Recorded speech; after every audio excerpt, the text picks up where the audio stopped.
Donc tout ça soutenir.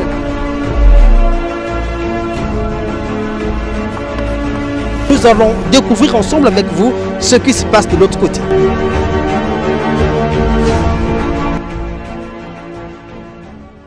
Vous êtes diplômé sans emploi et vous avez peiné pour en avoir. Une fois vous êtes recruté à la fonction publique, j'imagine la joie que vous éprouverez à ces instants-là.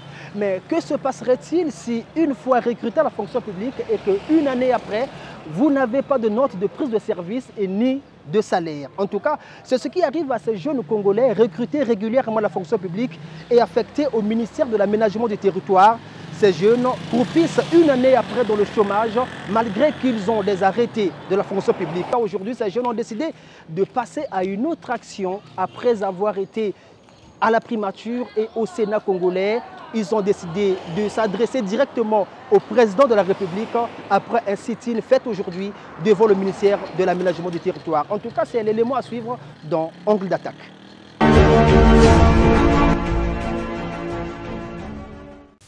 Quand elle a reçu l'information sur son recrutement à la fonction publique, Naomi se voyait déjà sur une autre planète.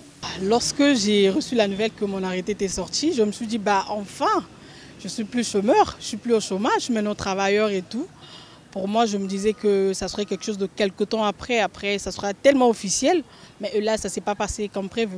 Désillusion, car jusqu'ici, Naomi n'a jamais pris service au ministère de l'Aménagement du Territoire, de l'Équipement et de l'Entretien routier, où elle est affectée par le ministère de la Fonction publique. Lorsque nous avons reçu la nouvelle, premièrement, qu'on a été envoyé là-bas, dans les premiers temps, on allait là-bas, mais il y avait beaucoup de raisons qui n'étaient pas justifiées, encore moins valables. Genre, non, on ne nous a pas envoyé vos trucs officiellement, c'est à la fonction publique de faire cela et tout.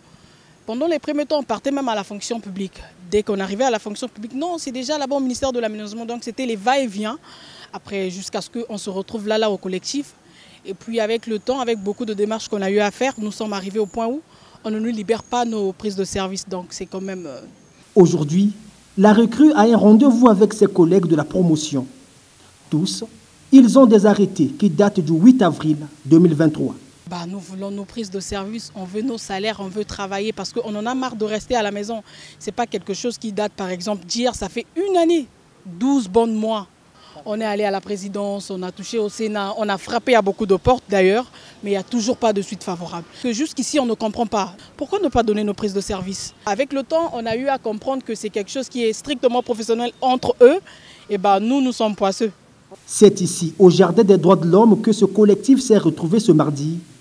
À l'aide des messages écrits, ils ont décidé d'une action de terrain pour faire entendre leur voix.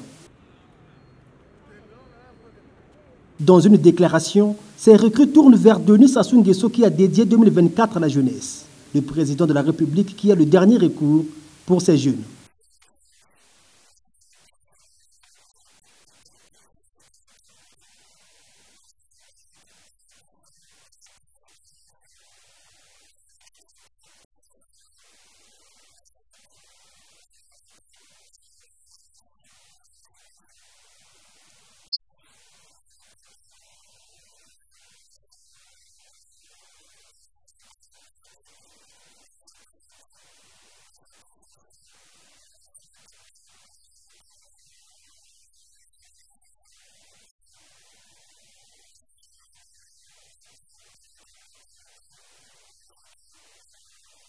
Ils sont plus de 70 jeunes à se retrouver dans cette situation, recrutés régulièrement à la fonction publique, mais rejetés par le ministère qui doit utiliser cette main-d'œuvre.